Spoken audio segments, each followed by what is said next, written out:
எல்லாத்துக்கும் வணக்கம்ப்பா.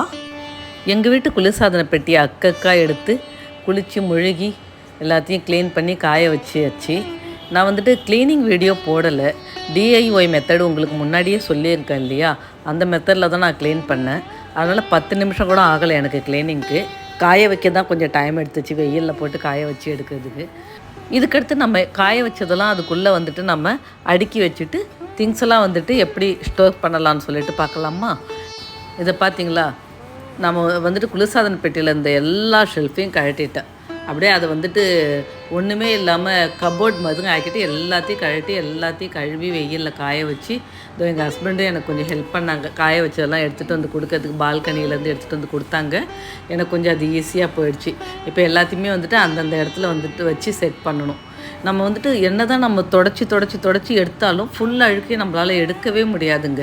நம்ம எல்லாத்தையும் கழுவி அலசி வெயிலில் காய வச்சு எடுத்தால் மட்டும்தான் வந்துட்டு ஃபுல் அழுக்கு போகும். அதே டைமில் நம்ம அதெல்லாம் கழுவி காய வச்சுட்டு வந்து நம்ம இது உள்ளேயும் வந்து டிஐஒய் மெத்தடில் வந்துட்டு நம்ம லிக்விடை கலந்து உள்ளே ஃபுல்லாக தொடச்சி விட்டுட்டு முடிஞ்சாக்கா நம்ம ஃப்ரிட்ஜை வெளியில் இழுத்து விட்டு பேக் சைடு எல்லாத்தையுமே ஒட்டடை அடித்து தொடச்சிட்டு நம்ம வச்சோம்னாக்கா அவ்வளோ க்ளீனாக ஆகிடுங்க. இதை வந்து நம்ம வந்துட்டு 2 months ஒன்ஸ் பண்ணால் போதுங்க. இப்போ பார்த்திங்கன்னா நான் எல்லாத்தையுமே வந்துட்டு உள்ளுக்குள்ளே எல்லாத்தையுமே அடிக்கிட்டேன். அதுக்கு வந்துட்டு மேட்டும் போட்டுட்டேன். இந்த மேட் வந்துட்டு நம்ம டேபிள் மேட் இருக்குது இல்லைங்களா, அந்த டேபிள் மேட்டு போட்டுக்கலாம். பழைய டேபிள் மேட்டை நம்ம இதுக்கு யூஸ் பண்ணிக்கலாம். நான் வந்துட்டு கொஞ்சம் டேபிள் மேட்டை யூஸ் பண்ணேன். கொஞ்சம் வந்துட்டு அமேசானில் நான் வந்துட்டு ஆர்டர் பண்ணி வாங்கினேன். இந்த எல்லோ கலர் மேட்ஸும் போட்டுக்கிட்டேன். இந்த மேட்ஸு போட்டுட்டு நம்ம வந்துட்டு திங்ஸ் எல்லாம் வைக்கும்பொழுது வந்துட்டு நமக்கு வந்துட்டு அந்த பாத்திரம்லாம் வச்சு எடுக்கிறோம் இல்லைங்களா, அதோட வந்துட்டு கோடெல்லாம் விழுந்து அந்த கண்ணாடியெல்லாம் வந்துட்டு வீணாகாமல் கண்ணாடியெல்லாம் புதுசாகவே இருக்கும். 10 வருஷம் ஆனாலும் வந்துட்டு நம்மளுடைய ஃப்ரிட்ஜு புதுசாகவே இருக்கும் நம்ம இதெல்லாம் ஃபாலோ பண்ணோம்னாக்கா. அதனால் எப்பயுமே மேட் போடாமல் வந்து ஃப்ரிட்ஜை யூஸ் பண்ணாதீங்க. இது பார்த்திங்களா, என்னன்னு பார்த்தீங்களா, ட்ரை ஃபிஷ்ங்க. இதை வந்துட்டு நான் ஸ்டோர் பண்ணி நான் வந்துட்டு ஃப்ரீசரில் வைக்கிறேங்க. இதை வந்துட்டு ஒரு ஜிப்லாக் பேக்கில் போட்டு அதை இன்னொரு ஜிப்லாக் பேக்கில் போட்டு அதை வந்துட்டு டப்பர்வேர் பாத்திரத்தில் போட்டு அதுக்கடுத்து தான் நான் வந்து ஃப்ரீசரில் வைப்பேங்க. அப்போ தான் வந்துட்டு ஸ்மெல் வெளியில் வராது. அடுத்து பச்சை மிளகா, மல்லித்தழை, கருவேப்பிலை, புதினா, இஞ்சி, இதுபோல் டெய்லி நம்ம யூஸ் பண்ணக்கூடிய ஐட்டம்ஸ் எல்லாத்தையுமே வந்துட்டு அடியில் ஒரு டிஷ்யூ பேப்பர் போட்டுட்டு நல்லா அலசி கொஞ்சம் நல்லா உணர்த்தி எடுத்தப்போ அடியில் ஒரு டிஷ்யூ பேப்பர் போட்டு அதில் வச்சுட்டு மேலே ஒரு டிஷ்யூ பேப்பர் போட்டு மூடி இப்படி வச்சுட்டோன்னு வச்சுக்கோங்களேன்.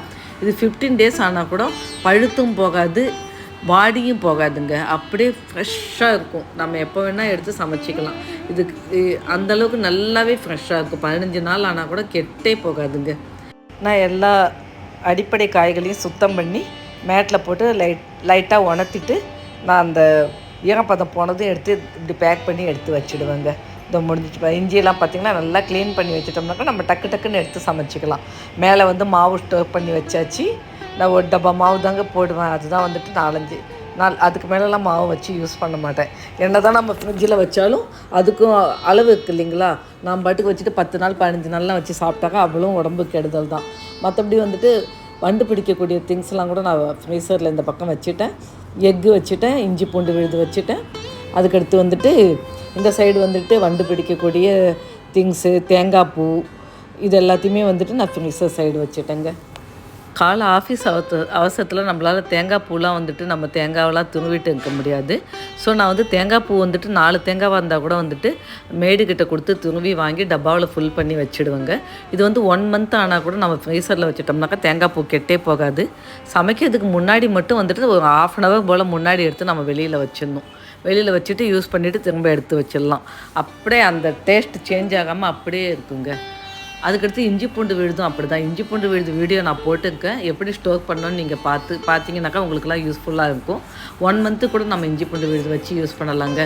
இதோ அமுல் பட்டர், அடுத்து ப்ரெட்டு, பூ எல்லாமே வந்துட்டு எடுத்து வச்சு அடுக்கியாச்சுங்க. பூவெல்லாம் வந்துட்டு கீழே வச்சோம்னா தான் நம்மளுக்கு வாடி போகாமல் 10-15 நாள் ஆனாலும் அப்படியே இருக்கும். மேலே வச்சோம்னாக்கா குளிர் தாங்காமல் சீக்கிரமாக வந்துட்டு வீணாக போயிடுங்க. இந்த பாக்ஸெல்லாம் வந்துட்டு முளைக்கட்டின பயத்தம்பருப்பு, முளைக்கட்டின கொண்டக்கடலை இதெல்லாம் வச்சாச்சுங்க. காஃபி தூள் கூட நான் ஃப்ரிட்ஜில் வைப்பேங்க. காஃபி தூள் ஃப்ரிட்ஜில் வச்சா கட்டியே போகாது. இன்ஸ்டன்ட் காஃபி தூளை ஃபில்டர் காஃபி தூள் வெளியில் தான் வச்சுப்பேன். இன்ஸ்டன்ட் காஃபி தூள் ஃப்ரிட்ஜில் வச்சுடுவேன். அதே மாதிரி குக்கர் கேஸ்கட்டு பாருங்கள். குக்கர் கேஸ்கட்டு கூட நம்ம வந்துட்டு ஃப்ரீசரில் வச்சு எடுத்தோன்னு வச்சுக்கோங்களேன், நல்லாவே டக்கு டக்குன்னு விசில் வந்துடும். அதிக நாழி விசில் வர்றது இல்லை வெளியில் தண்ணி வழியது எந்த கம்ப்ளைண்ட்டும் இல்லாமல் டக்கு டக்குன்னு விசில் வந்துடும். சீக்கிரமாக பருப்பு வெந்து வந்துடும். எனக்கு இந்த ஃப்ரிட்ஜு மேக்னெட் சேர்க்குறதுனாக்கா அவ்வளோ பிடிக்குங்க. எந்த நாட்டுக்கு போனாலும் எந்த ஸ்டேட்டுக்கு போனாலும் நான் ஃப்ரிட்ஜு மேக்னெட் வாங்கிட்டு வந்துடுவேன். இது பார்த்திங்களா, எந்தெந்த இது வரைக்கும் நான் எங்கெங்கே போயிருக்கேன்னா முன்னாடிலாம் வாங்காமல் விட்டுட்டு இப்போ இதுக்கு முன்னாடி போன இடத்தெல்லாம் வந்துட்டு மிஸ் பண்ணிட்டாங்க. இப்போ தான் வந்துட்டு 1 இயராக தான் நான் வந்துட்டு சேர்க்க ஆரம்பித்தேன். இப்போ பேங்காக் போயிட்டு வந்தது, யூஎஸ் போயிட்டு வந்து, கலிஃபோர்னியா போயிட்டு வந்தது, சென்னை கூட வச்சுருக்கேங்க, சென்னை போயிட்டு வந்தது. என்னோடய பொண்ணுங்க கிட்டேருந்து தாங்க எனக்கு இந்த பழக்கம் வந்துச்சு. அவங்க வந்துட்டு இத்தாலியெல்லாம் போயிட்டு வந்தப்போ எனக்கு வாங்கிட்டு வந்து கொடுத்தாங்க. நான் அப்போ கூட பெருசாக அதை எடுத்துக்கல. ஆனால் இப்போ அவங்க வீட்டுக்கு போகும்பொழுது பார்த்தாக்கா எக்கச்சக்கமாக சேர்த்ததும் அது பார்க்கும்பொழுதே போய் வந்த நினைவுகள்லாம் வந்துட்டு நல்லா இருக்குதுன்னு சொல்லிட்டு எல்லாம் பேசிகிட்டு இருந்தப்போ எனக்கும் வந்துட்டு இதில் வந்துட்டு இன்ட்ரெஸ்ட் வந்துடுச்சு. அதுக்கடுத்து வந்துட்டு இப்போ 1 இயராக நானும் எங்கே போனாலும் வந்துட்டு ஃப்ரிட்ஜ் மேக்னெட் சேர்க்க ஆரம்பிச்சிட்டேன். இதில் வந்துட்டு யூஎஸ் போயிருந்தப்போ வாங்கினது எல்லாமே இருக்கும். வர்ஜீனியா, பேங்காக் போனது, Thailand, Pattaya, Phuket, Florida, New Jersey, NC, இப்படி எக்கச்சக்கமாக சேர்க்க ஆரம்பித்தாச்சு. இது வரைக்கும் வாட்ச் பண்ணதுக்கு தேங்க்ஸுங்க. பிடிச்சிருந்தால் லைக் பண்ணுங்கள், ஷேர் பண்ணுங்கள், சப்ஸ்கிரைப் பண்ணுங்கள்.